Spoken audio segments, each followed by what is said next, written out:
ఇక ఈరోజు మన బైంసపట్నంలో ఉన్నటువంటి పురాణా బజార్లో 12వ వార్డులో మన వాసుబాయి గారు ఇండిపెండెంట్ అభ్యర్థిగా అక్కడ పోటీకి దిగడం జరిగింది. అన్నగారి గుర్తు ఉంగరం గుర్తు.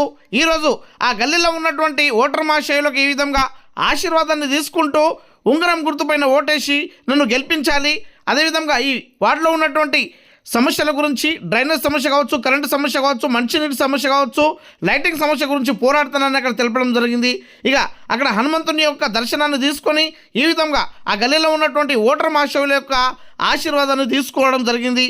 ఆ గల్లీలో ఉన్నటువంటి ఓటర్ మహాశయులు కూడా వాసుబాయి గారికి అక్కడ సానుకూలంగా స్పందించి అక్కడ ఆశీర్వాదిస్తాము, ఖచ్చితంగా దఫల వారిగా ఇక్కడ ఉన్నటువంటి సమస్యలకు పరిష్కారం చేయాలని తెలపడం జరిగింది. ఇక అంతేకాకుండా ఈ కార్యక్రమంలో భాగంగానే వాసుబాయి వెంట దాదాపు కొన్ని వందల మంది కార్యకర్తలు ఇక్కడ ఉంగరం గుర్తు కోసము, అదేవిధంగా వాసుబాయిని బలపరచడానికి వాసుబాయితో పాటు అక్కడ బయలుదేరి అక్కడ ఓట్లను అడగడం జరిగింది.